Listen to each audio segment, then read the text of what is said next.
My name is Mike Adams, and my psychiatrist advised me to keep this journal of my thoughts and feelings. I had just gone through a traumatic divorce and was having a hard time dealing with it. The doctor told me to tell my story, including what I was thinking and feeling at the time. He explained that it would help me deal with the trauma. It helped, and after that, journaling became a daily habit. Let me start by saying that I feel like nothing more than a sad divorce statistic. I caught my wife Carrie cheating on me, and now I'm divorced. I suppose it should have mattered that her lover, my boss Justin Bosner, was blackmailing her. But it didn't matter to me in the slightest. I couldn't get the image of them having sex in my marital bed out of my head. Apparently, Justin got my wife drunk at a company party I couldn't attend and took advantage of her. He took pictures and used them to force her to have sex with him several times afterward. I got on the criminal record too because I beat the shit out of him and got arrested. Fortunately, I had a great lawyer, my brother Tom. He was able to prove temporary insanity and I was acquitted. Then my former boss tried to sue me for damages. When the jury heard the whole story, they awarded me damages. But the judge told them they had no right to do that. So taking the hint, I sued him. This time the jury nailed him and I was awarded a six-figure sum. I then sued our mutual employer for failing to comply with the morals clause in the employee handbook. I won a seven-figure sum. Financially, I came out of that mess fragrant as a rose, but I was still divorced and single. Carrie was the love of my life.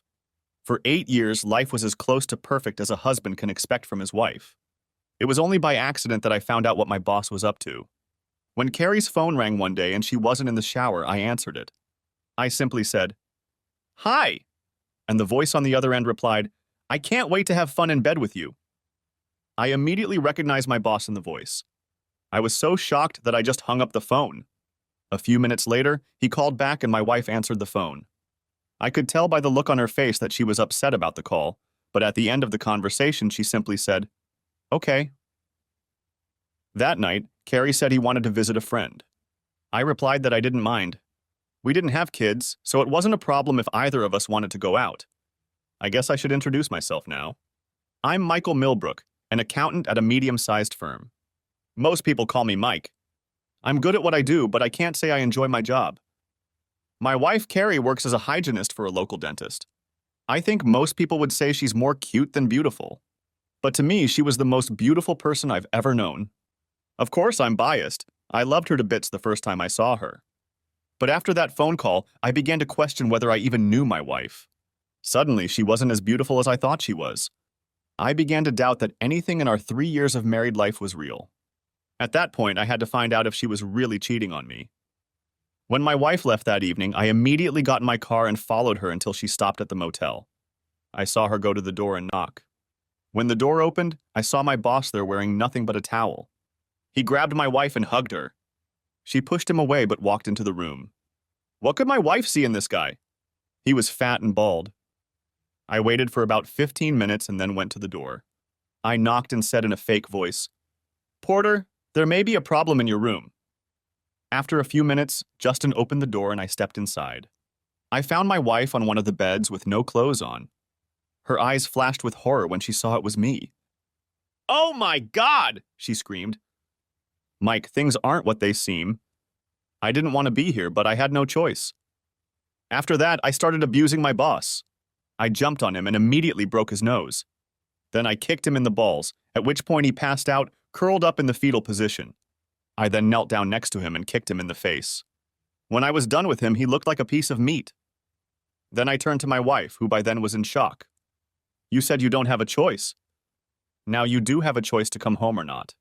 I strongly advise you not to." With that last warning, I left the room and headed home. When I got home, I poured myself a glass of whiskey and drained it. Then I poured myself another and settled into the chaise lounge in the family room. About 30 minutes later, there was a knock on the front door. I knew who it was the police. After making sure who I was handcuffed and taken to the county jail. I had heard stories about how hard it was inside. A sane person would have been scared, but I wasn't. I was still so angry that I didn't care about anything or anyone. Unfortunately, some asshole decided he was going to make me his bitch. I beat him up so badly that he had to be taken to the county hospital. Luckily for me, there was a camera in the cell, and it clearly showed that another inmate started the fight. According to the police, I was just defending myself. I had 2 defeats that night. Both of the men I had beaten had to be sent to the hospital. In Justin's case, they had to remove one testicle, and they weren't sure if the other would ever work properly. For that, I was glad that this asshole probably wouldn't be breeding assholes to annoy women in the future. In addition to my boss losing at least one of his testicles, I also learned that I had cost him 6 teeth, a spleen, and a broken jaw that would cause him constant pain in the future. The funny thing is, I'm not a fighter. My height is just over 6 feet, and my weight is about 170 pounds. However, when I was a kid, my father taught all of his boys how to box. But barring fights with my brothers, I've never been in a real fight. Despite all the pain I had caused my boss, it was nothing compared to my pain. The woman I loved more than anyone in the world had proven to me that she was nothing more than a fraud. Carrie tried to see or call me over the next few days, but I shut her out and tried to bury my pain. I never wanted to be hurt like that again. When my brother arrived, he brought me up to speed. He quickly bailed me out and then took me home to stay with him and his wife, Susan. They were very kind to me, but I was in so much pain that I acted like a total bastard. Finally, one night, Susan pulled me aside and read me the riot act. "Mike, I know you're hurting, but my brother and I aren't the bad guys. If you're going to be a total asshole, you can go home to your cheating wife or get a hotel room." I apologized, and from that day on, I started behaving right again. My sister-in-law and my brother were my safe haven, and I treated them as such. Tom filed divorce papers and simultaneously filed a lawsuit against my employer. A few days later, my former boss sued me for the injuries I had inflicted on his body. Tom was smart. He got the lawsuit against me put on hold until the criminal case was adjudicated. Once I was found not guilty by reason of temporary insanity, Tom turned his sights on my boss. Justin smirked as the trial began. He thought he was going to expose me. However, my former boss had no idea how deep my brother had dug for information. By the time the criminal case against me was finalized, Tom had found several former female employees of the firm who confirmed that Justin had done the same thing to them. And as I said, when the trial was over, the jury wanted to award me damages. Of course, Justin was immediately fired, but that wasn't the worst of it for him. He was arrested for rape. The problem with the case against Justin was that there was no physical evidence. However, 6 women testified against him, telling the same story. I didn't follow the case because I was completely consumed with my divorce. I remember reading that he was found guilty of something, but it wasn't rape. It made no difference to me except that he had to go to jail. I know that Carrie was called as a witness and basically attended every day of Justin's trial. I remember that everyone was very disappointed that he only got 7 years. Even though it had been proven that Carrie had been the victim of an assault, I couldn't get over it. All I could think about was my wife and Justin in the same bed. So I went through with the divorce. I tried to look at it from Carrie's point of view, but I couldn't. If she had just trusted me and told me the truth, I would have dealt with Justin. But she didn't. And the fact that she went back for more made me think that maybe deep down, Carrie liked what she was doing. The final divorce hearing was incredibly traumatizing. Carrie was there with her attorney, and she kept trying to leave me alone before the hearing. I made sure that didn't happen. Throughout the hearing, Carrie tried to catch my eye. The only time I looked at her, there was pleading in her eyes. But I was in too much pain to bother. When the judge granted our divorce, Carrie became hysterical. I ended up having to call an ambulance. I thought I'd never see her again, but I was wrong. When the last lawsuits were finalized, I had to get on with my life. When all the lawsuits were settled, my fortune was close to $3 million. And that's even after I paid my brother 30% of everything I was awarded. He didn't want to take it, but I made him do it. I was now divorced and earning well, but what was I going to do now? I couldn't go back to my old job. They were unhappy with me, to say the least, and I didn't want to work for them anyway. At this point, my life was just adrift, and I was still in pain. It was Susan who came up with the idea that changed my life. But for a long time, I didn't know whether this change was good or not. She suggested that I take a trip to Europe. She reminded me that I had always wanted to travel, and now I had the means to do so. Of course, when I talked about it, I always assumed that Carrie would accompany me.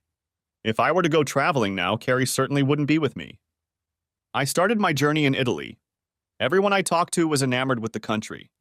I was impressed with the historical sites and the wine was excellent, but overall I was disappointed. Next, I traveled by train to Germany. On the train, I met a lovely Englishwoman named Sarah Smythe. She proved to be a good traveling companion and a first-class guide. Sarah was pleasant-looking, with short blonde hair and soft brown eyes. She was petite, only 5 feet 3 inches tall, with a terrific figure, but what I liked best was her simmering enthusiasm for everything. It was a welcome change from the dreary existence I'd been in for the past 6 months. As it turned out, Sarah was a teacher at a school called Ludgrove. She pronounced the name as if I should recognize it, but it meant nothing to me. Nevertheless, I asked all sorts of questions about the subjects Sarah taught and about her in general. I was a little surprised to learn that she taught math and science to children between the ages of 8 and 13. And I could tell from the sparkle in her eyes that she loved what she did. As it seemed to me, Germany would have been a waste of time if it hadn't been for Sarah. Sarah had a wealth of knowledge about World War II. I never had any interest in World War II, but Sarah brought the subject to life, and visiting the places where it took place was fascinating. Before anyone starts thinking about me and Sarah having an affair, I'll dismiss the thought right away. When we first struck up a conversation, she informed me that she had just broken up with a longtime boyfriend. It was a traumatic breakup, and Sarah didn't want to start a new relationship for a while. On the other hand, I was quick to assure her that I myself was not interested in finding a new girlfriend. I recounted my recent divorce chapter and verse. However, I was surprised by Sarah's sympathy for my ex-wife. I simply categorized it as women protecting women and left it at that. Although I was by no means looking for a new girlfriend, I was surprised at the number of women who flirted with me. I wondered if maybe it was the fact that I was starting to look like a bad boy. It seemed like I always had a couple days of growth on my face. In addition, I let my hair grow longer than it ever had before. I assure you this was not done on purpose. It's just that ever since I stopped worrying about work, I've gotten lazy about taking care of my hair. However, the flirting kept me going, and I kept apologizing to Sarah about it. I was embarrassed because some of these women were flirting right in front of her without her knowing about our relationship. Sarah would just laugh about it, and even tease me when some woman would start making eyes at me. To be fair, though, Sarah had just as many suitors and was just as embarrassed when they hit on her. I teased her back, of course. From Germany, I traveled to Sweden and Denmark alone. Sarah booked an apartment in Paris for 2 weeks and traveled there. I really liked both Scandinavian countries I visited. The people seemed warm and friendly to me. Without Sarah, it was a little difficult to overcome the language barrier.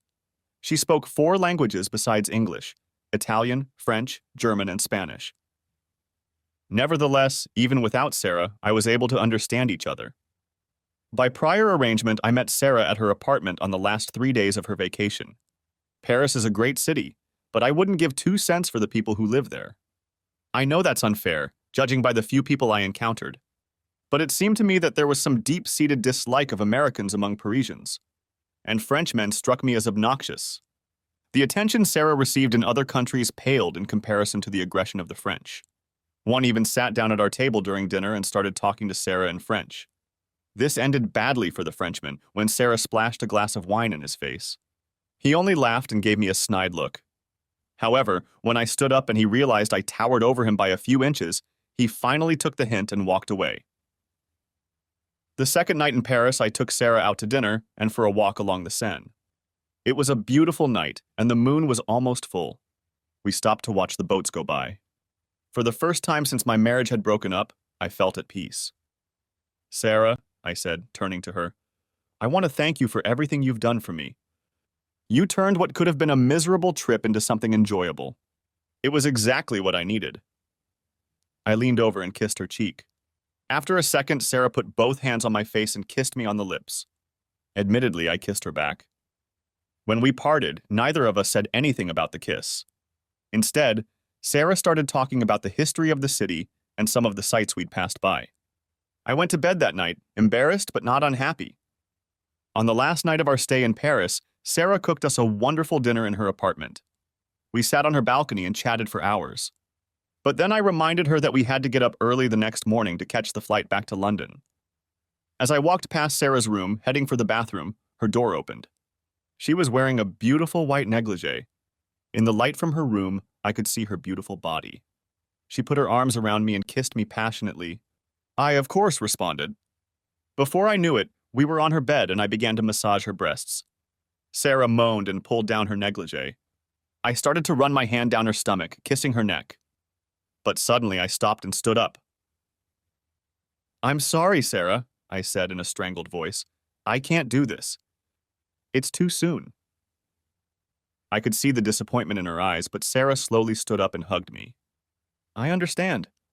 It's just that I think I could fall in love with you. You're a wonderful, beautiful woman, I assured her. I'm just so confused, and the last thing I want to do is hurt you. She kissed me on the cheek, and I went to the bathroom to finish getting ready for bed. As I stood there brushing my teeth, I kept wondering if I had been a grade A fool for turning Sarah down. The next day, we both didn't say anything about our meeting. When we landed in London, Sarah and I said our goodbyes, and we each took our own cab. I thanked Sarah again for being such a wonderful guide, and then she kissed me on the cheek. Of course, before we parted, we exchanged addresses. We promised to write, but I was sure that would never happen. However, I asked her to have dinner with me on the last night of my vacation, and she agreed. There were still 2 weeks left in my schedule, so I rented a Range Rover and decided to drive around the UK. I planned to visit several major cities in England and then head to Scotland. I was told that the countryside there was very beautiful. I then planned to turn back south and visit Wales. I asked for a Range Rover because I was told that some of the roads in Scotland could be quite steep. At least that was my plan, but it didn't happen. I cursed myself as I tried to find my way out of London the following evening. I lingered at the bank, trying to make sure extra funds would be available when I arrived in Scotland. Not only that, but I had apparently packed my cell phone power cord into one of my suitcases without noticing that the battery was dead. Instead of stopping to look for it in my luggage, I decided to use a paper map. This turned out to be a bad or good decision, depending on how one looks at what happened. When I left the bank, it was closing time. I studied the map for about 5 minutes before deciding which way to go. An hour passed, however, and I was hopelessly lost. I got outside London, but I had no idea where I was. I stopped and asked for directions, but only got even more lost. Frustrated, I pulled off the road I was traveling on and stopped under the foliage of trees. I remembered the names of the last few roads I had traveled and decided to look them up on the map. But 20 minutes later, none of those roads were on my map. I climbed out of the car, uttering unpleasant swear words, and walked back to the trunk, or as they say here in England. I started rummaging through my bags looking for the power cord when it occurred to me that I had left it in my hotel room. I felt like a complete ignoramus. I was in a foreign country with no phone and no idea where I was. While I was trying to figure out what I should do next, I decided to get my gun. Yes, I know it's illegal to have a gun in England. In fact, I think it's illegal to own a gun in most of Europe. But I'm an American, and I wasn't going to travel without protection. I carried a Ruger 9mm pistol with 2 magazines, each holding 18 rounds. I figured that would be enough for protection. You may be wondering how I was able to get my gun through customs. Actually, it was not that difficult. First, I disassembled the gun and then put its parts in special boxes that I made myself. If they x-rayed my suitcase and saw what was inside those boxes, the strategically placed metal made the parts look completely different. For example, the barrel looked like a smoking pipe. Anyway, I didn't have the slightest problem the entire trip. You may be wondering if the gun is in pieces, how can it be useful?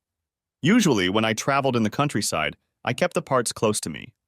I could quickly reassemble the gun if needed. So far, I hadn't needed it, and I hoped I never would. But now I was in the middle of nowhere, and it was getting dark. I assembled the gun and loaded it.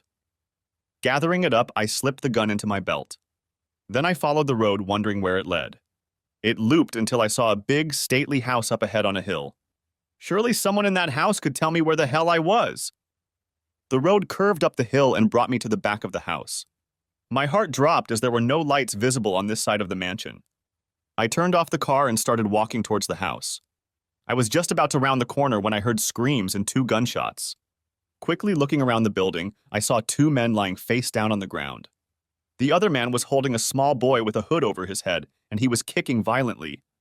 The other 2 men were shouting at each other, and one of them was pointing at the 2 men lying on the ground. "You messed up big time, buddy," the man yelled, pointing at me.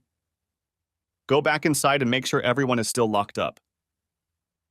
As soon as the man disappeared inside and the man struggling with the boy tried to put him in the car, I got out and yelled, "Drop your weapons and put your hands up!" The man didn't put the gun down. Instead, he turned around and shot at me with lightning speed. I returned fire.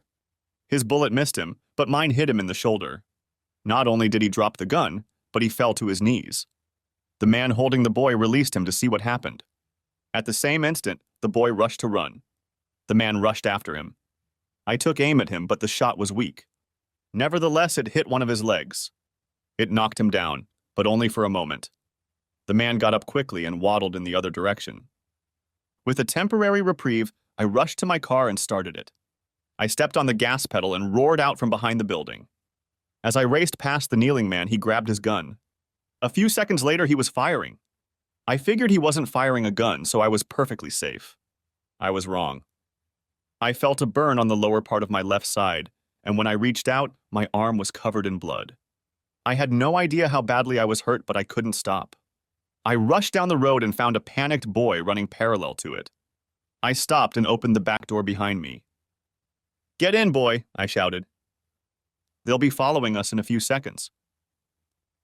Fear was written all over the guy's face, but I guess he figured I was a safer option than the assholes behind us. As soon as he slammed the door shut, I pedaled again, and we sped down the driveway toward what I realized was the house. "Hey, kid," I asked, looking at him in the rearview mirror. "Do you even know where we are?" The guy seemed shocked and only shook his head.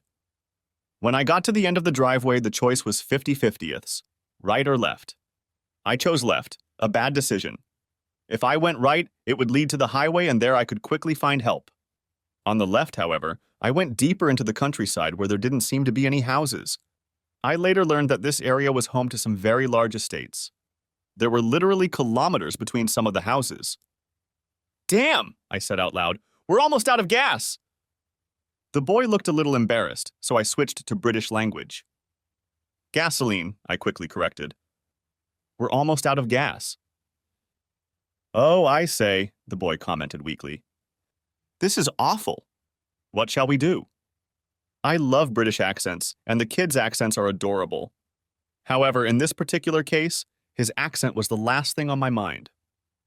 "I'll get off this road," I said, took a sharp left and started racing up the hill. Thank God I had a Range Rover. With it, the trip overland became a breeze. I didn't think the Mercedes I saw in the driveway would do the job.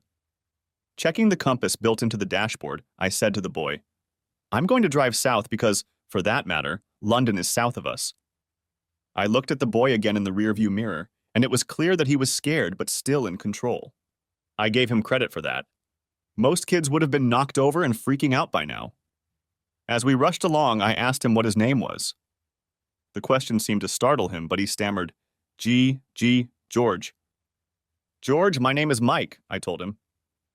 "Now tell me, what's going on?" "Please, sir, what is your name?" My own name? This question threw me into confusion until it suddenly dawned on me what he was asking. "Oh, my name is Mike Adams." "Thank you for saving me, Mr. Adams," the boy said timidly. "I haven't saved anyone yet," I replied and continued my question. "Where are we and why did those people try to take you away?" I don't know exactly," George replied. His voice was shaking, and I didn't want to push him too hard. I liked that he was showing as much self-control and courage as he had in him.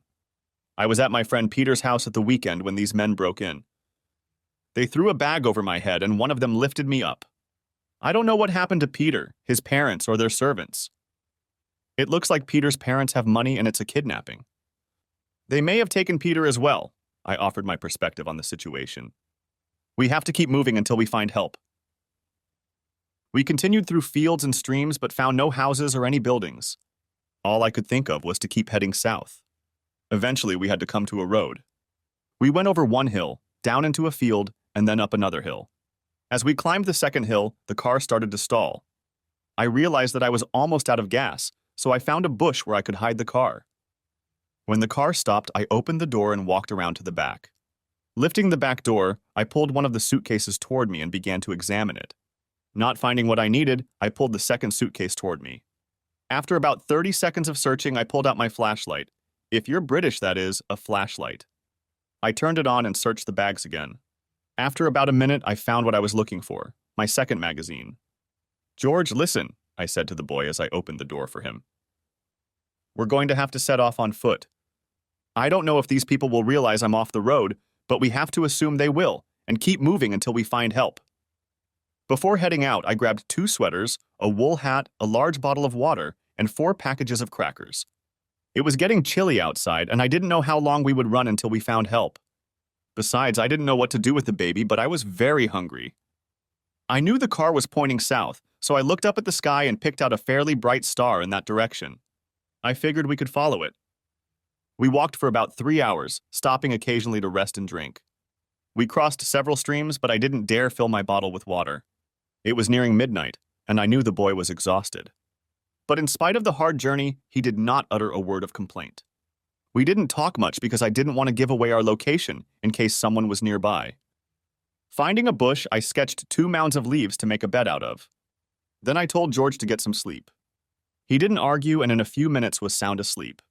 I stayed awake for another hour. The first thing I did was check my wound. It turned out to be a deep cut along my left side where the bullet had crumpled me. The wound was still bleeding slightly, so I tore off part of my undershirt and bandaged it as best I could. Then I took one of the sweaters and put it on George. The other I put on myself, after which I fell into a very uneasy sleep. I was awakened by the first rays of the morning sun. When I woke up, I groaned. My side hurt like hell. Now I wished I had brought ibuprofen. When I sat up, it woke George up. When he sat up, I asked, "How are you feeling this morning?" "I'm in a lot of pain, sir," he replied. "I'm in," I laughed. "Here, have some crackers." I tossed him the bag. While he sat and ate, I studied the young man. He was still frightened, but he held himself surprisingly confident. I handed him water and another package of crackers. Then I checked my wound, and thankfully it was no longer bleeding. "I'm sorry, sir," George said timidly. "What's going to happen to us?" "We'll find help, then your parents will pick you up, and I'll continue my vacation. But first, I guess I'll have to go to the doctor to get stitches." "You look awfully brave, sir," he said, looking at the ground. "I wish I were as brave." "What are you talking about?" "You were very brave," I assured him. "Most kids would have bulged their eyes out." "But I've been crying, sir." He looked at me anxiously. "You won't tell anyone, will you?" "Look, George," I said softly, "it's okay to cry. Everyone cries at one time or another. Crying just shows that you care about something. There's no shame in it." "I just don't want people to be disappointed in me," George said, looking directly at me. "George, I'm going to give you one of life's most important lessons," I said with a smile. "There's only one person you never want to disappoint." George looked at me in confusion. "Who could that be?"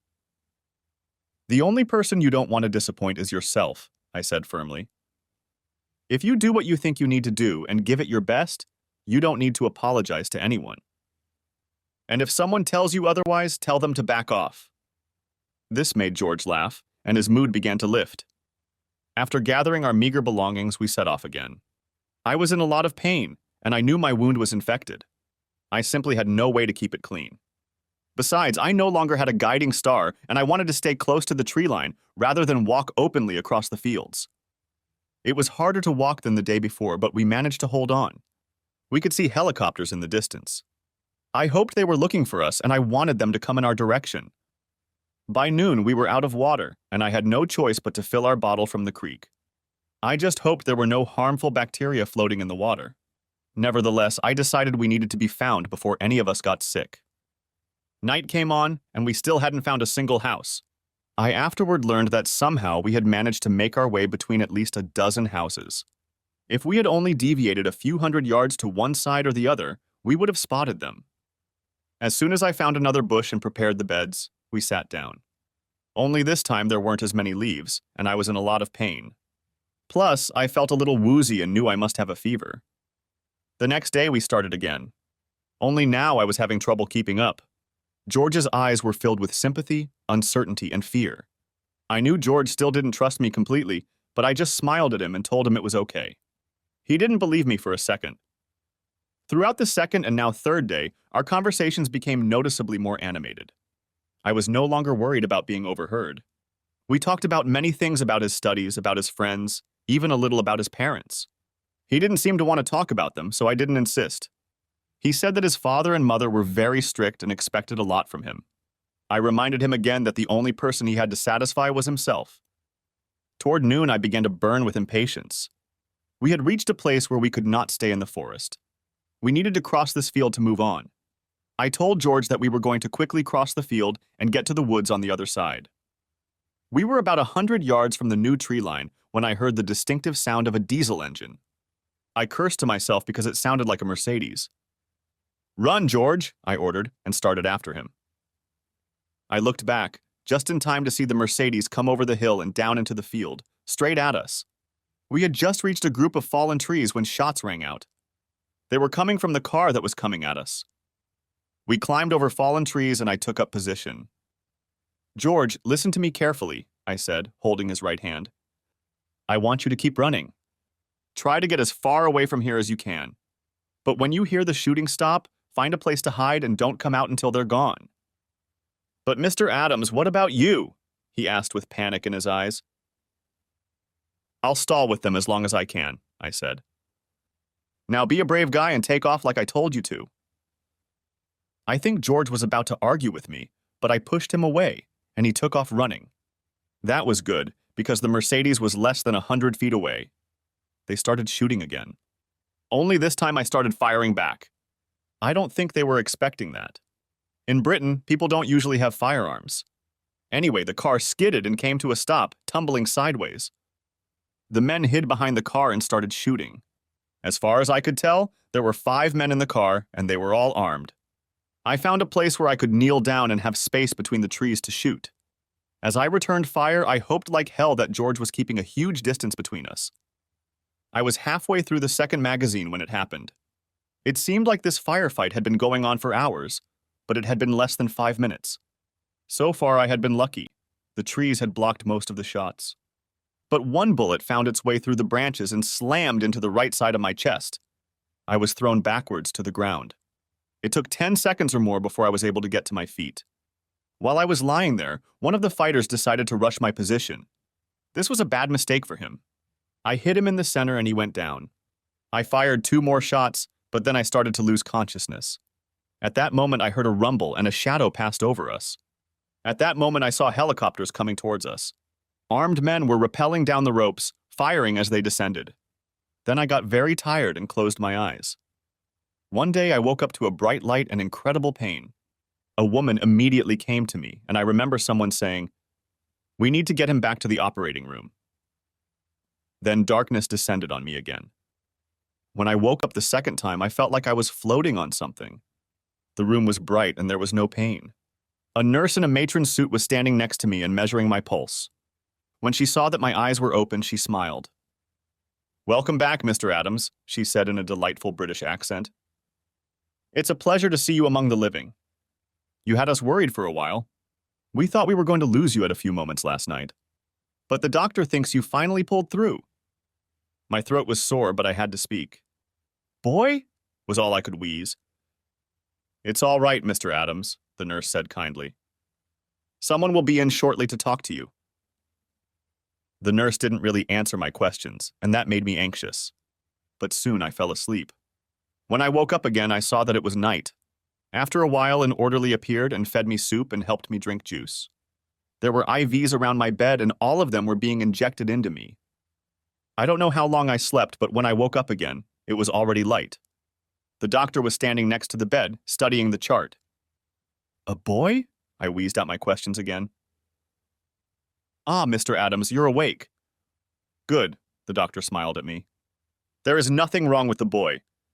However, I'm told he was very upset when you were brought in. He held you in his arms and begged you to wake up. He was covered in your blood, but otherwise unhurt. Is he a relative of yours?" I shook my head, but even such a light load tired me out, and I fell asleep again. But I guess I didn't sleep long because it was still light when I woke up. A few minutes later, the nurse came in and smiled when she saw that I was awake. "How are you feeling, Mr. Adams?" she asked. "My throat really hurts," I replied in little more than a whisper. "It also hurts my chest and my side." "I'll get you something for the pain," she said, and then added, "There are people who want to talk to you. Do you feel strong enough to do that?" I nodded. A gentleman who looked to be about 40 years old entered my room. He sat down in the chair next to my bed. He had hair the color of salt and pepper and a bushy mustache. His cheeks had a ruddy hue. Mr. Adams, I'm Inspector Blair from Scotland Yard. I'd like an informal statement from you, if I may. Sure, I said, and was surprised that my voice seemed firmer. You've obviously been through quite an ordeal, the inspector began. The doctors tell me that things have been going your way for a while. They are still a little concerned about your infection, but fortunately, you seem to be on the road to recovery.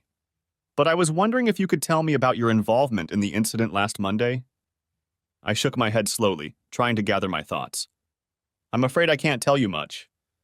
I really have no idea what was going on. I think I stumbled into a kidnapping. Before I knew it, George and I were on the run.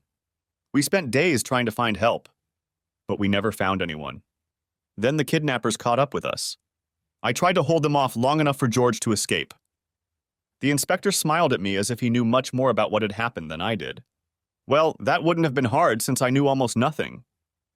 Tell me, Mr. Adams, how did you end up in the exact house where the kidnapping took place?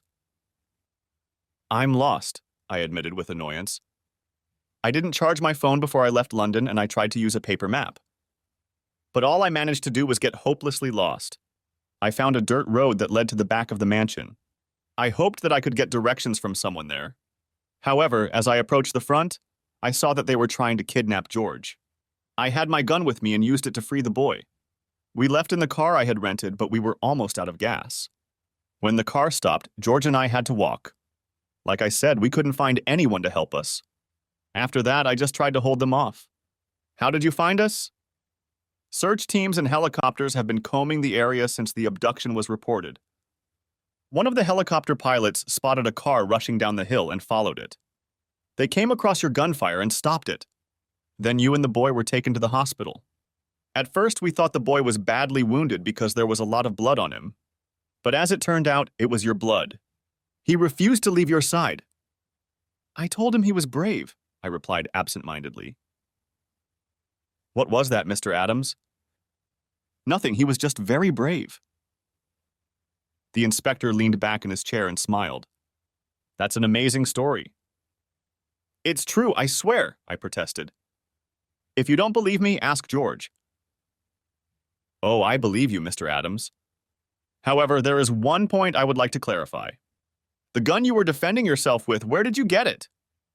I was like a deer in headlights. The phrase that went through my head was, oh shit. I knew I was in trouble now. And yet I knew that without that gun, I'd probably be dead. I brought it with me from the United States, I replied quietly. I don't think so, Mr. Adams, the inspector grinned. Bringing a gun into the United Kingdom is a crime. The gun we found had the serial numbers wiped off. So you must have gotten the weapon from the kidnappers. You're very lucky, don't you think? My confusion was suddenly replaced by crystal clarity. The inspector was offering me a plausible denial about the gun.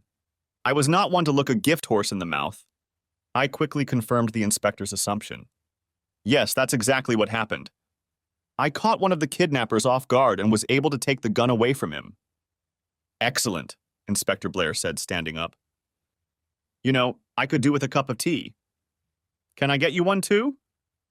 To tell you the truth, Inspector, I'd kill for a cup of coffee. He laughed and said, I'll see what I can do. 10 minutes later, the inspector returned with an attendant who had a cup of tea and 1 cup of coffee.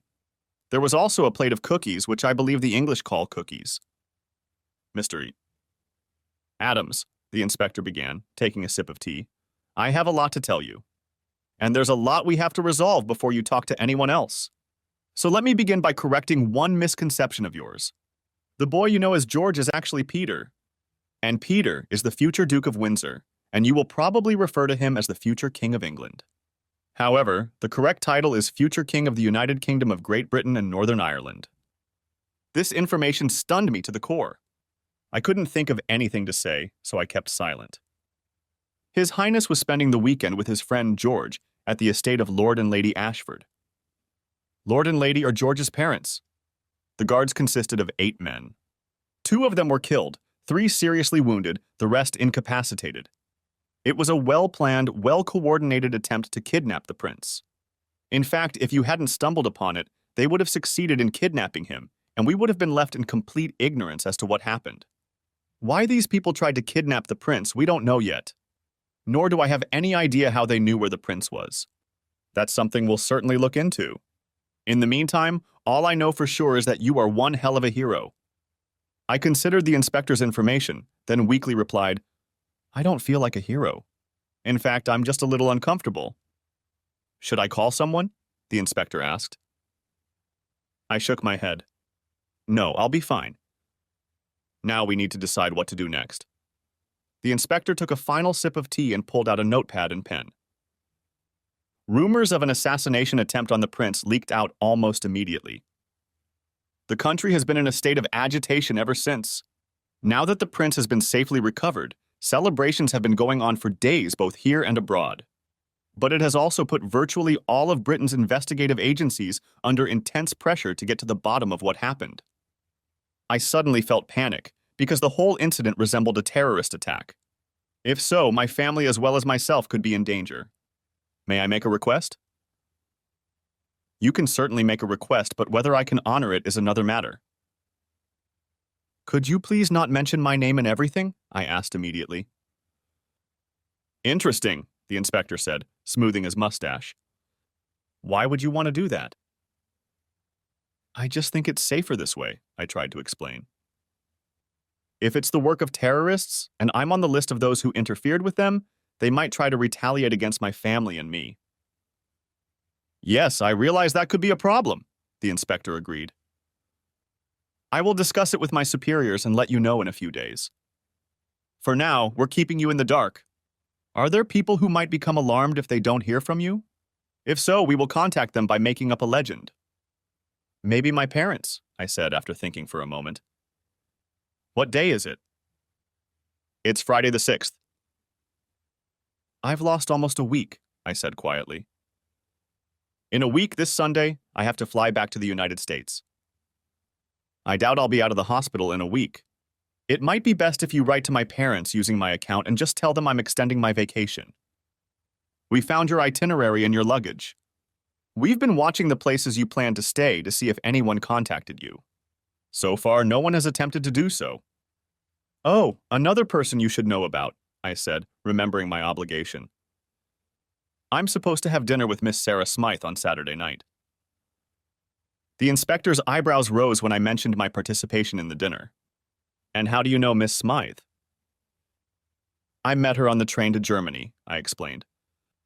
We became friends and she became my unofficial tour guide. There was nothing romantic between us. She was just very kind and helpful. I understand, the inspector said, standing up. Do you have email for her? When I nodded, the inspector continued. I think we'd best email her and let her know that you've been injured. You don't have any serious injuries, but you would prefer to be treated by your doctor at home.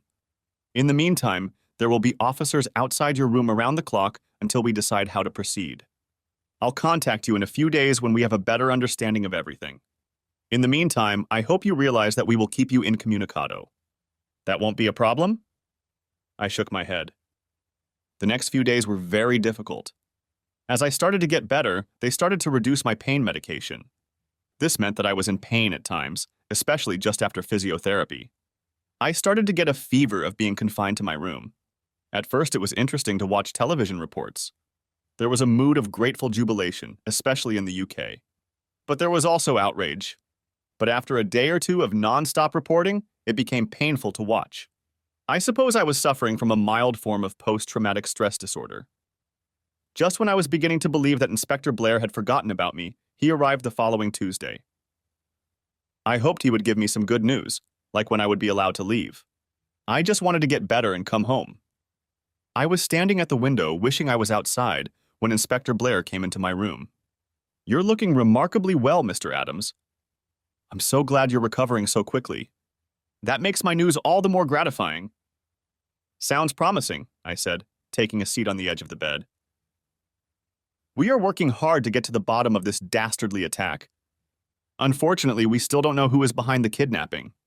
However, we have managed to capture 2 of the perpetrators alive, and we hope that at least one of them will tell us what we want to know. Well, that makes my request as urgent as ever, I replied. I hope you won't mention my name and everything. You're an interesting man, Mr. Adams. Most men would like to boast the title of hero. But you wish to remain anonymous. Your primary concern is for your family, which is commendable. But to reassure you, my superiors have agreed that you should remain anonymous. We'll do our best to keep your name out of the public domain. I must admit that my superiors were in favor of releasing your name immediately. Some people in the department suspected you might have been part of a conspiracy. At first, they didn't believe your story that you just stumbled into a kidnapping. Some believed you were part of a conspiracy but chickened out at the last minute. However, a check of the tracking device on the rental car confirmed everything you told us. In addition, the prince insisted that you had nothing to do with the kidnapping. That's great, I said with a smile. I guess it means I can go back to the United States as soon as I'm released from the hospital. I can't wait to get home. Yes, you will be allowed to leave the country as soon as you are discharged, the inspector confirmed. We believe that the sooner you leave the country, the safer you will be. Have you gotten any messages from my parents? I asked. Yes, they tried calling you and emailing you, the inspector confirmed. Naturally, we couldn't answer the calls, but we informed them by email that you only had a small amount of cell coverage. I have spoken to the doctors, and they will discharge you in a week, on Saturday, and we have taken the liberty of booking you on a flight leaving the same day. You will leave the hospital after lunch that afternoon, accompanied by security. On Friday, when I was supposed to leave the hospital, the inspector showed up again and gave me back my cell phone. He said I could call anyone I wanted. I called my parents and told them I had an accident. I lied and said it was nothing serious, but I needed to go to the hospital. My mom was very upset and wanted to fly over to help me get back. I lied again and said I fell off my bike and had an unfortunate collision with some metal, but I was fine. I told her I would be home before she could even buy a ticket. That seemed to reassure her. Saturday morning after breakfast, I got up and got dressed. I couldn't wait to leave the hospital and go home. Around 11 o'clock, I heard a noise in the hallway outside my room. When I looked out, I saw a well-dressed couple and a little boy walking toward my room. It took a moment, but then I recognized George, or, as I corrected myself, Peter. As the pair approached, men and women on both sides of the corridor bowed or curtsied. It was unreal to watch. You read stories about how British royalty are treated, but you never expect to see it firsthand. The couple was very gracious to everyone they passed. But Peter seemed nervous. When he finally saw me, he quickened his step and got to me before his parents did. Your Highness, I nodded with a smile. Mr. Adams, I'm so glad to see you in good health, he said with a wide smile. When they were lifting you into the helicopter, I was so afraid they had killed you. Thank you so much for helping me. By then, the king and queen were already by their son's side. Your Majesties, I said with a slight bow. I am truly honored. No, Mr. Adams, that honor belongs to us, the king said, as he extended his hand and we shook it. I couldn't believe that I was shaking the king's hand and would never be able to tell anyone about it. Oh well, I said to myself, it's for the best. Mr. Adams, the queen continued, I cannot thank you enough for saving our son. It has been very difficult for me since the incident. I shudder to think of what might have happened had you not been there. You will always be in our thoughts and prayers. The queen held out her hand to me, but quickly looked away when I took it, then lifted my hand and kissed it. I was completely surprised by this act and didn't know how to react. You can be proud of your son, was all I could say. He was very brave under very difficult circumstances. Without his help, I don't think we would have made it through. That was the end of the meeting, and they left. The royal family was warned not to make much noise around me. It might cause people to question me. I would learn a little later that this visit was supposedly part of their royal schedule. However, they insisted on visiting the hospital to thank me personally. I was touched by the gesture. All the time spent in the hospital had given me a lot of time to think about my life, and I wasn't particularly pleased with myself. The flight home still had me thinking about what to do next. My parents were there to meet me, and I saw the relief in my mom's eyes when her fears about my health were dispelled. Nevertheless, she hugged me tightly. My dad was also happy to see me home and hugged me too. I grumbled a little and explained that my wounds were still a little sore. Nevertheless, I was delighted by his hug. It was something he rarely did. My father always told people he didn't like hugs. That's not really true now. He takes every opportunity to hug my mom. As we stood at the baggage carousel, my mom became very calm and serious, Mike, I did something that you might be mad at me about. But please, if you're going to be angry, then be angry with me. I can't think of anything you do, Mom, to make me mad. You might change your mind very soon, Mom said, and looked toward one of the exit doors. I looked over to where Mom was looking and saw Carrie standing there looking confused. Her reddened eyes told me that she had been crying. Carrie looked pale and was trembling slightly. A few weeks ago, I would have gotten mad at my mom and left.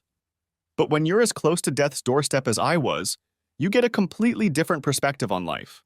Suddenly, a lot of things that you thought were so important no longer are.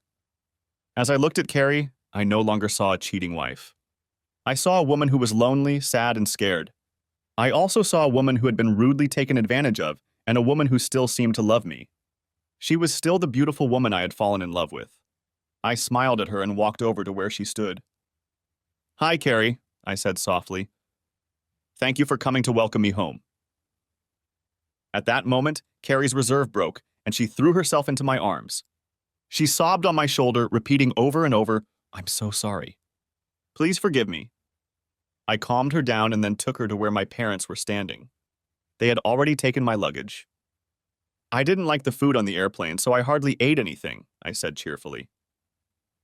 "What do you say I take you all out to dinner?" "I'm starving."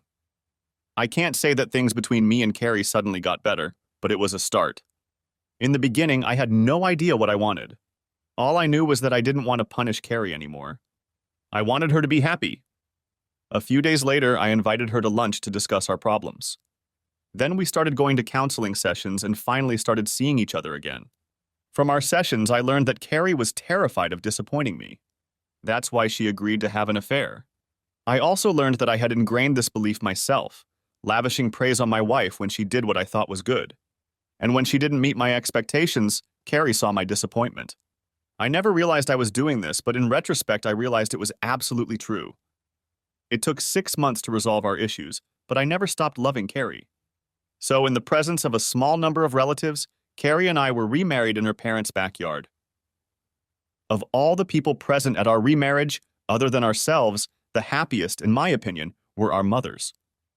I took Carrie on a cruise for our honeymoon. Oddly enough, Carrie and I didn't have sex before we got married. Neither of us wanted to dampen our emotions. So that first night in our cabin, we were both nervous. I know it sounds ridiculous, because we had made love hundreds of times while we were married the first time. But this second marriage was very different from the first. I know that I, for one, felt connected to Carrie on a much deeper level. To me, Carrie had always been the most beautiful girl I had ever known. She had long blonde hair and a button nose. But it was her soft brown eyes that attracted me the first time I met her that still captivated me. When I climbed into bed with Carrie, I could feel her shivering with anticipation. She smelled so wonderful, and she was even better to the touch. The rest of the honeymoon was very much like that first night. Sure, we went on excursions, went dancing, attended shows, but mostly we made love. I was in love with my wife again. But there was still a note of distrust in the back of my mind. It didn't raise its ugly head until years later.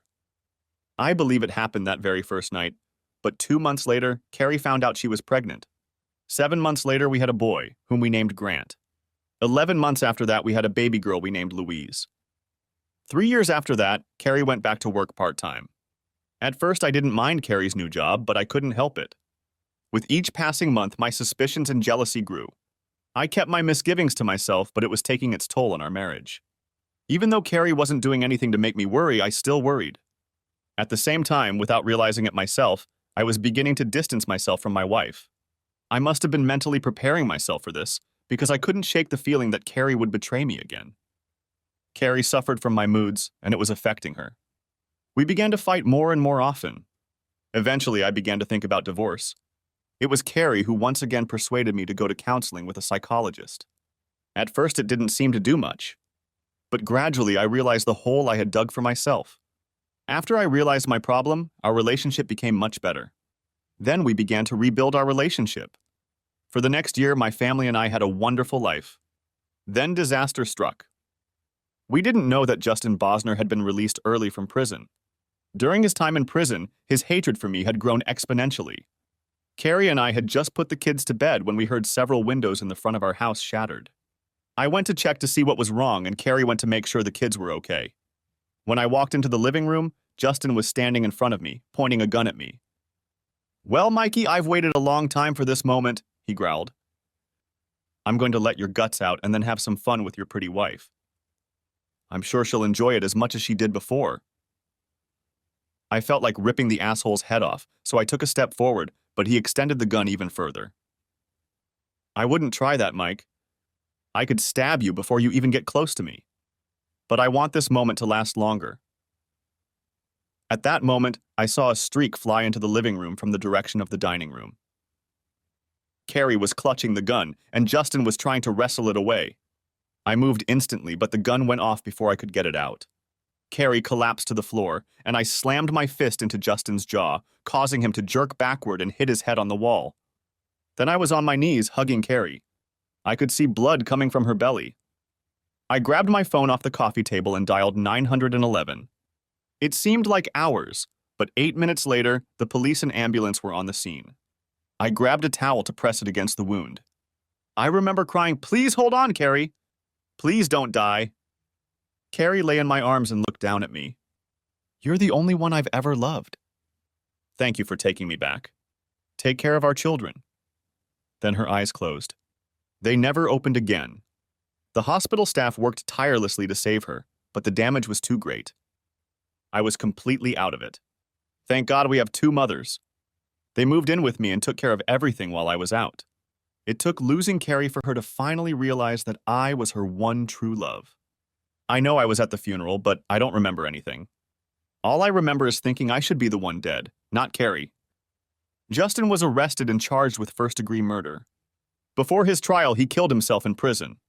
I was angry that he got off so lightly. It took about 3 months, but I finally started to get out of my depression. My children were the main reason for my recovery, because I had to be strong for them. They missed their mother as much as I did. But as children are supposed to do, they recovered quickly. I didn't know if I would ever recover myself, but they hoped I would be a support for them. For Carrie's sake, I couldn't let them down. But I was still damaged, and no matter how hard I tried to hide it, my mom knew it. It was she who eventually suggested I leave with the kids. I resisted at first, but eventually agreed to let us return to the UK. My parents and Carrie's parents agreed to come with me to help me with the children. By this time, I was no longer worried about returning to England. About 18 months after the kidnapping, Scotland Yard uncovered a plot to kidnap the Crown Prince. It turned out that the plot had been hatched by a very small splinter group of anti-kings. There were only 30-odd people in the group, but 2 of them worked at Buckingham Palace and had access to the royal schedules. Most of the group didn't understand what their leaders were doing, but they all received prison sentences of varying lengths. But the ultimate plan was to kill the Crown Prince. Since the divorce, I have invested the money from the settlement. By now, the amount had grown to almost $5 million. So I decided to make this trip extravagant and booked first-class tickets for everyone. I booked a room at the Langham, one of the best hotels in London. Then I made sure to book a passenger van because I wanted to complete my tour of Scotland and Wales. I didn't realize it, but a circus was about to break out in London, and I was about to be at the center of it. When I spoke to Inspector Blair and asked that my name be removed from all records, I assumed that the records would be sealed forever. However, the records were not sealed permanently. They just sealed the records for 5 years. If the case remained unsolved, the seal would be extended. It took another year before someone asked to open the records to the public. Finally, the request was granted. I asked that my name not appear on all the reports, but it didn't happen. My name was in all the reports. Even when we were on the flight back to the UK, there were some very persistent reporters looking at the reports. If I had the slightest idea of what was about to happen, I would never have gone. I would have moved my entire family to a shelter and stayed there until things subsided. But I had no idea, so I prepared for a trip that I hoped would help me heal my soul from the loss of Carrie and the guilt I felt for not fully trusting her love. As I was sorting through my suitcases and starting to pack for this trip, I discovered Sarah Smythe's long-forgotten phone number. I was sure the number was no longer in service or was being used by someone else. Still, hoping it might be her number, I called. If I could get in touch with her, maybe I could convince her to join our tour. Either way, I felt like I still owed her a dinner for the one I canceled when I fled England over 6 years ago. I was pleasantly surprised to find that the room was indeed Sarah's. I was even happier that she remembered who I was right away. Sarah told me that she was very disappointed that I had to cancel our dinner meeting. However, Sarah also assured me that she understood exactly why I had to do it. I felt a little guilty that I couldn't tell her the real reason. But it was a chapter of my life that was better left in the past. We talked for a good 2 hours. I can only imagine what my phone bill will be when I get home. Nevertheless, it was a very pleasant conversation. I have a few friends who are so close that we can go months without talking, and when we do, it feels like no time has passed at all. That was the case with Sarah. Gradually, we told each other about our lives over the past 5 years. Sarah was happy when I told her that I had remarried Carrie and that they had 2 children. Sarah told me that she was still teaching at the same school, but now as an assistant principal. She had only been married for a short time about 2 years ago. The marriage had been a failure, and the divorce had been particularly nasty, and her ex-husband was extremely embittered. It was obvious that Sarah's failed marriage was still bothering her, so I finally told her about Carrie's murder and my attempts to rebuild her life. There was a long silence after I told her about Carrie's death, and for a moment I thought Sarah might have hung up on me. But then I heard her sobbing on the other end of the line. "Oh, Michael, I'm so sorry for you," she said in a trembling voice. She always addressed me by my first name and rarely by my nickname. "Nevertheless, you have children. I know it seems small consolation now, but in the years to come you will realize how truly blessed you are." At first I didn't know what to say, but then, with a half-joking, half-serious grin, I said that we should leave the sad stories in the past. Sarah agreed and began telling me about funny incidents her students had done. I was grateful for the humor, but eventually got to the true purpose of my call. "Look, I know it's last minute, but I'm going to come to England with the kids and their grandparents," I explained. "I'd like to be able to do a little touring. If you get a chance to free up, I'd love to have you join us." "Oh, I'd love to do that, Michael, but I can't get free right now. We're only halfway through the semester, and I have so many meetings I have to attend. I'm sorry." "I understand," I said, but I couldn't hide my disappointment. "But look, I still owe you dinner from last time. Maybe you could free up an evening to have dinner with me?" "I'd love to do that," Sarah replied immediately. "However, you must promise to bring your children and their grandparents. I'd love to meet all of them." "Wonderful," I said cheerfully. "I'll call you when I get to London and we'll work something out." As I said, even as we flew across the Atlantic, secrets that I hoped would be locked away forever were about to come out. We flew in early in the morning, and I knew the best way to beat jet lag was to stay awake until it was time to go to bed in a new place. If you do this, you will be synchronized to the new time zone the next day. Since the kids slept for most of the flight, they were ready to go. My parents and Carrie's parents weren't thrilled with the plan, but agreed because I insisted. As soon as we were checked into our rooms, I called Sarah and made dinner arrangements with her for the next night.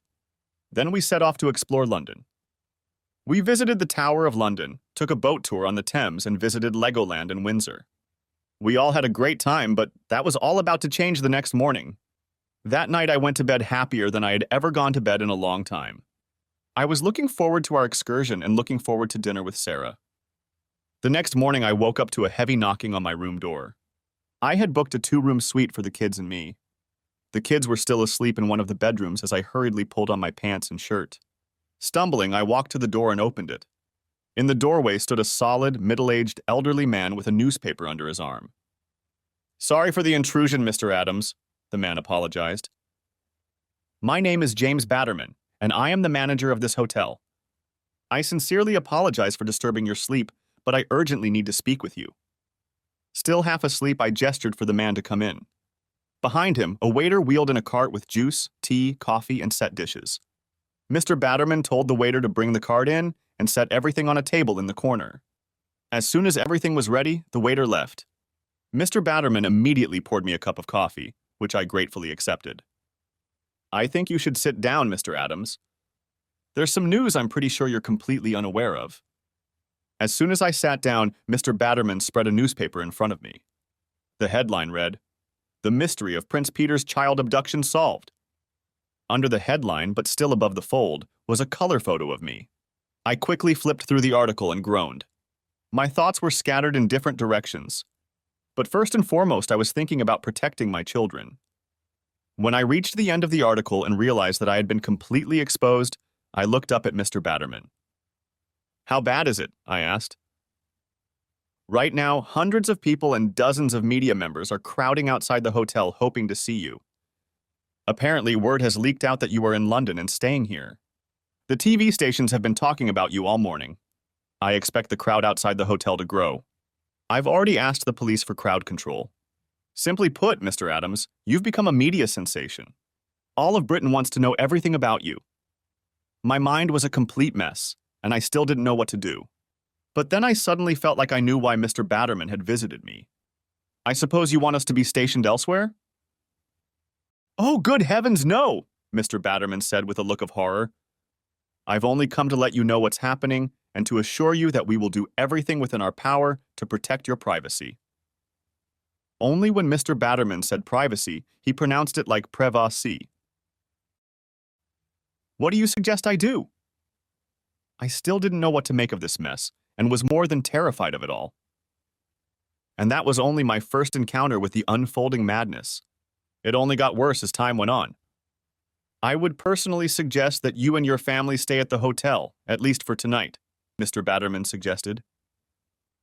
Hopefully things will quiet down and people will eventually lose interest. I'll contact my office and see what they have to offer. The only problem with your plan is that we are scheduled to have dinner with a friend at Padella's restaurant. Mr. Batterman thought for a moment and then offered a solution. May I suggest you invite a guest here and have dinner at the Grove downstairs?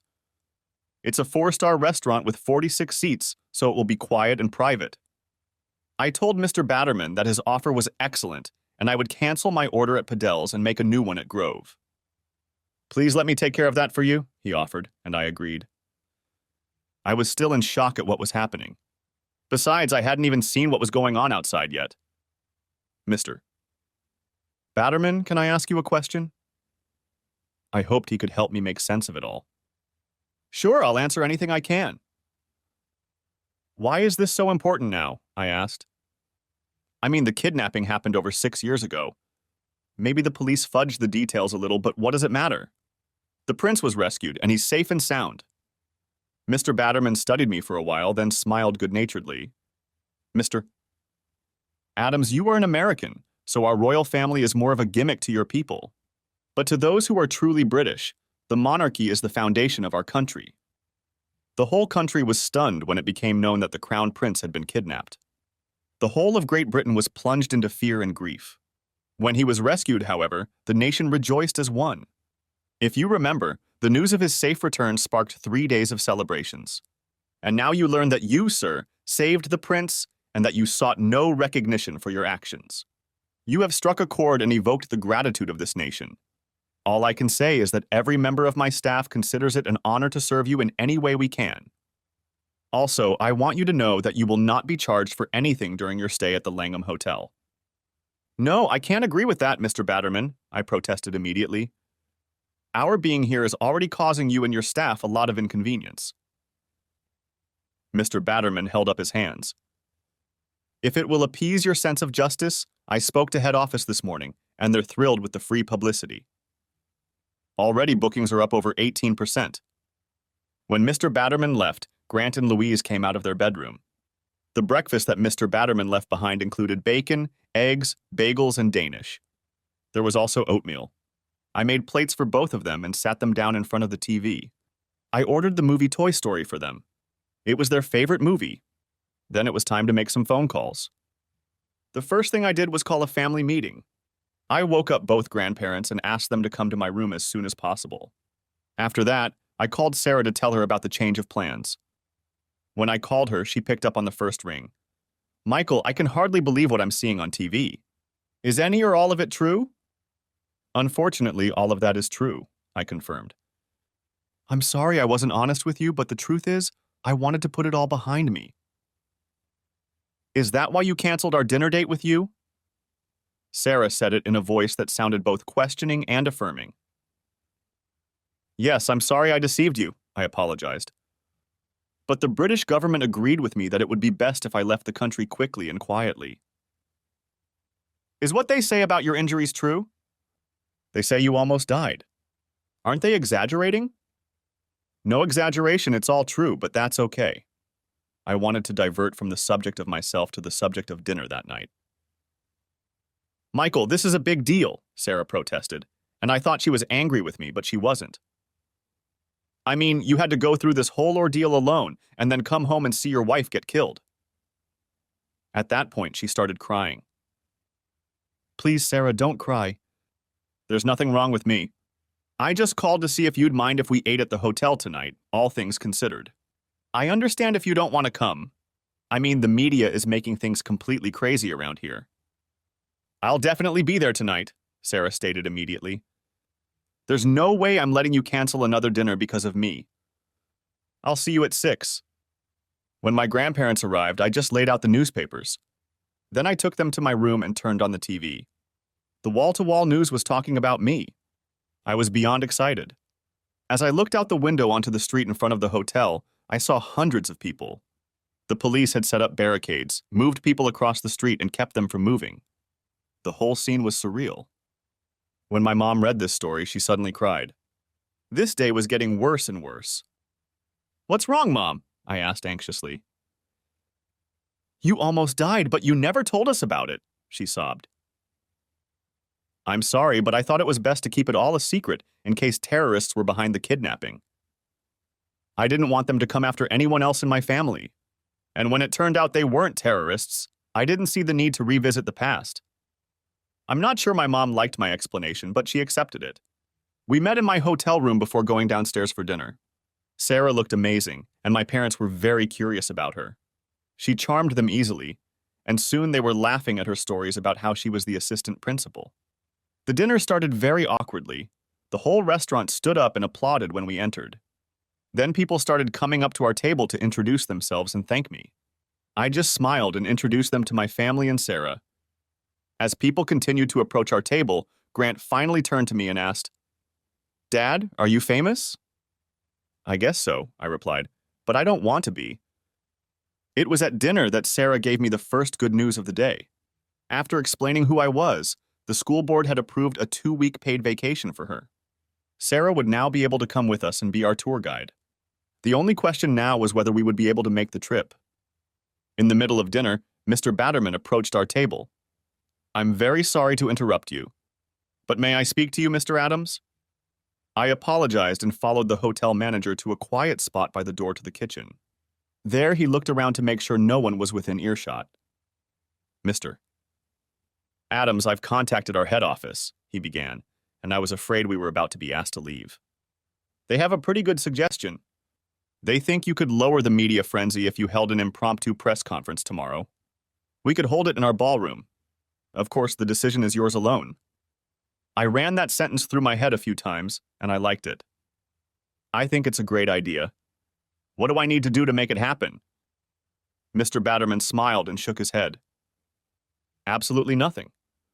We'll work it out. I suggest 10 o'clock tomorrow morning. You will need to report in whatever clothes you are wearing.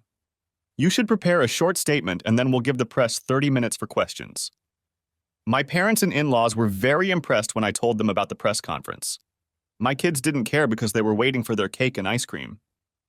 The next day, I confess, I was scared to death. I'd never done anything even remotely similar. Plus, I've never been a fan of public speaking. At 9:55, Mr. Batterman ushered me into the main ballroom. I was stunned by the transformation. American flags and British Union Jacks covered the back wall. Red, white, and blue garlands were hung throughout the room. The hotel orchestra was positioned to the right of the podium, with American and British flags crossed in front of them. As we walked to the podium, I noticed that hundreds of people were gathered in the auditorium, with TV cameras set up all around the back of the auditorium. My legs felt like jelly as I walked down the center aisle. Suddenly, people started to rise and clap. When I reached the entrance, the sound was deafening. My family followed me, and they were pointed to seats near the entrance.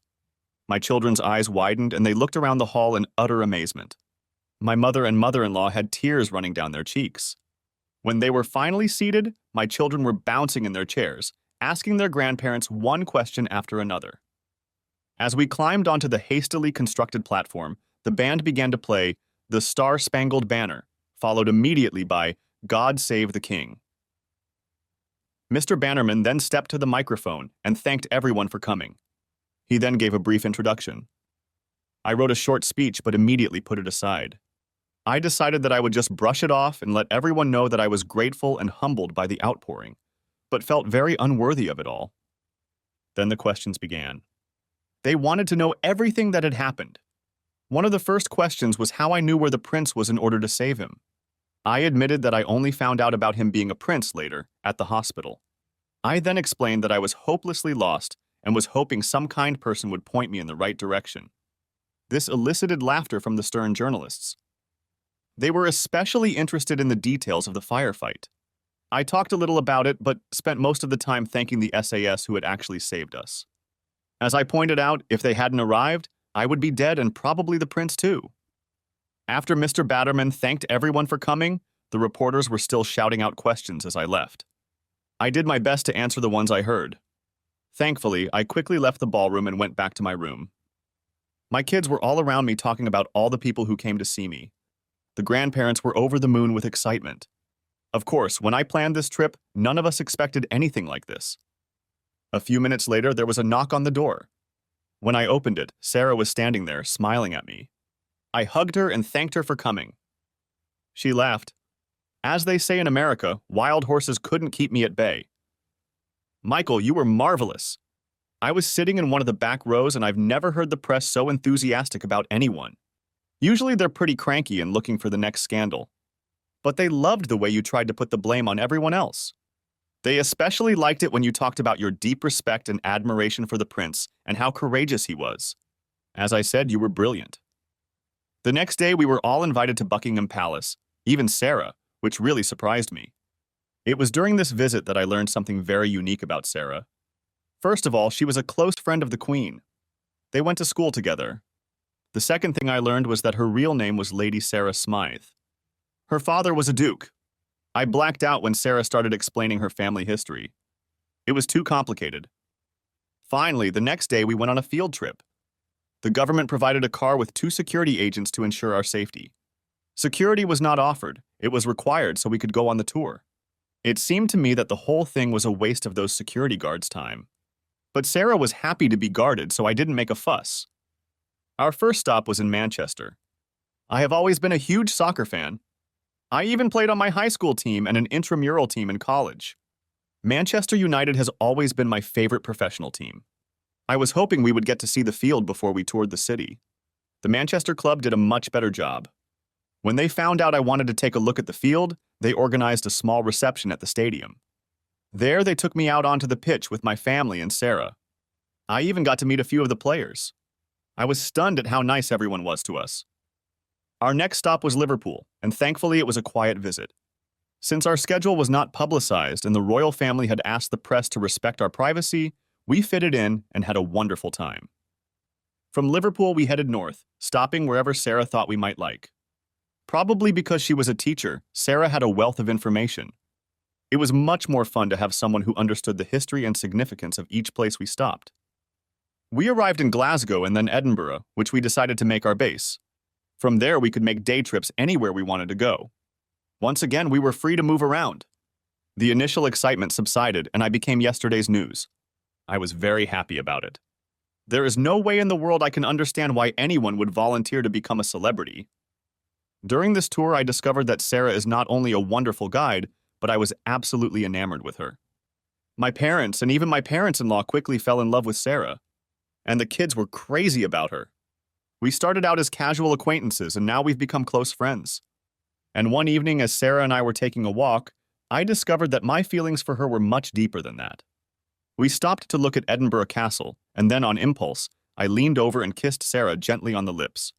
She looked at me in surprise, and then wrapped her arms around me and kissed me passionately. We went back to her room, but I didn't know what to do next. Fortunately, Sarah had some ideas of her own. She quickly started undressing me, and I, getting the hint, started undressing her. Naked, we both slid into her bed. As we lay there looking at each other, she said, "Please don't hurt me." "I'll be very gentle," I assured her. "No, that's not what I meant," she said with fear in her eyes. "I know you like me, Michael. But I'm desperately in love with you. I'll still sleep with you, but if it's not serious, please tell me. I'll be hurt, but I'll break if you lead me on. Sarah, when Carrie died, I thought I could never love another woman, I said softly. You showed me that I was wrong. I can't promise a happy ending, but I love you, and I feel so comfortable and at peace when you're around.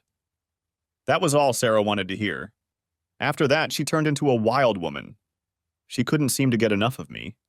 At first, our lovemaking was wild passion, but then it became slow and gentle. At 2 in the morning, I slipped out of bed and went back to my room. I didn't want my grandparents to know what Sarah and I had been doing. I was fooling myself, however, because the next day at breakfast, they were full of smiles and smirks for both Sarah and me. All too soon, the tour was over and we were back in London. I had arranged for my mom to watch the 2 kids, and Sarah and I had a chance to spend our last night together. The day we left was filled with hugs, kisses, and tears. I think Sarah was afraid that when I got home, I would forget about her. That didn't happen. In the months that followed, I talked to her every day and sometimes several times a day. The children loved it when Sarah called because she always had some funny and fantastic story to tell them. Finally, I couldn't stand it any longer, flew to London and asked Sarah to be my wife. She, of course, said yes. We then went to talk to her father, who I found out was the Duke of Stirling. Sarah's mother had died a few years before.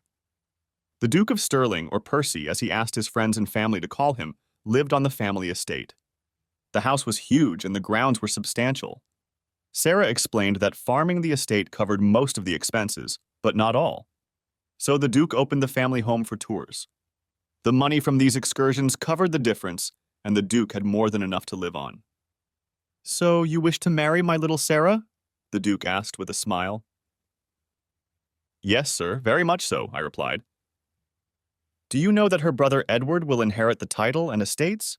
he asked, as if that could have bothered me.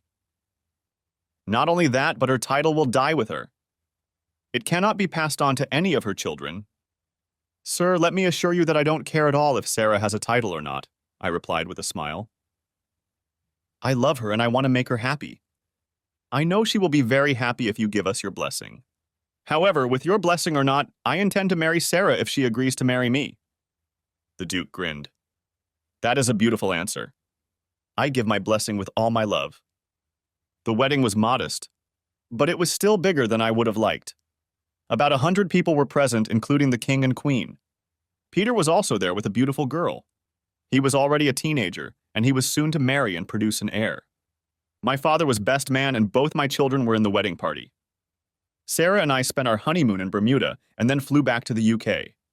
We decided that we would live in England during the school year and America during the summer vacation. Grant and Louise were enrolled at Ludgrove.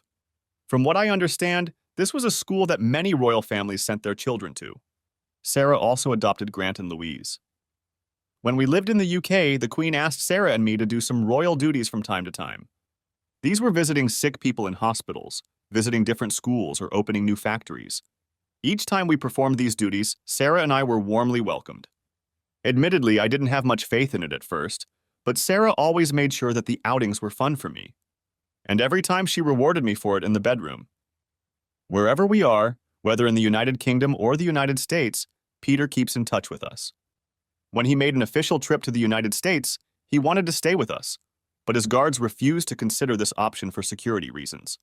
Peter has grown from a frightened boy to a very confident, dynamic, and charismatic young man. I could not be prouder of him if he were my own son. 2 years after the wedding, Sarah gave birth to a baby boy. She insisted on naming him Michael Jr. A year later, we had a baby girl, and we named her Charlotte. 18 months after that, another boy came along. We named him Thomas in honor of my father. After all the pain and horror, my new life was so different, but so loving. I felt truly blessed. Our 5th wedding anniversary is approaching now, and we decided to celebrate with dinner and a show. I bought Sarah a gold necklace with 3 gold heart-shaped charms with the names and birth dates of each of our children written on the front. I hope she likes it. Sarah. I'm trying to finish Michael's journal for him.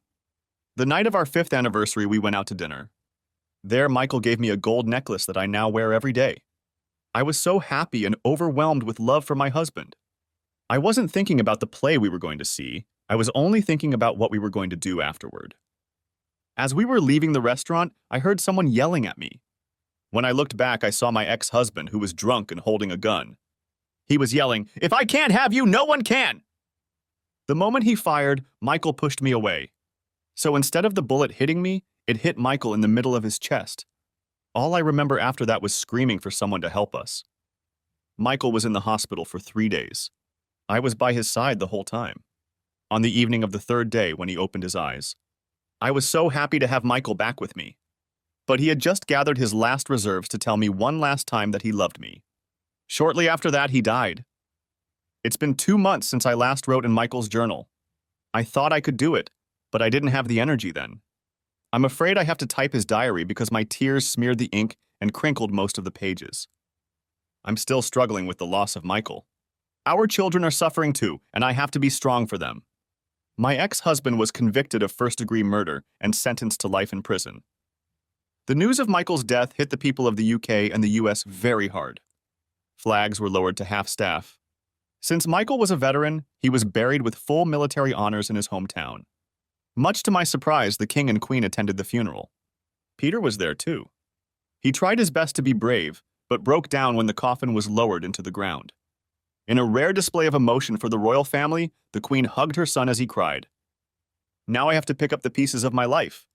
It was very hard, but Michael had left me one gift that I hoped would help me get through it. That night at dinner, I told my husband that I was pregnant again. I had a baby girl, and I named her Mary after my mother. She has Michael's eyes and his smile. I have to stop because it's time to feed Mary. All I can do now is try my best for my children, especially because I know that's what Michael wants me to do. Lord, give me strength. I still love and miss him very much. Thanks for watching. I hope you enjoyed it. So subscribe to my channel and watch the next video.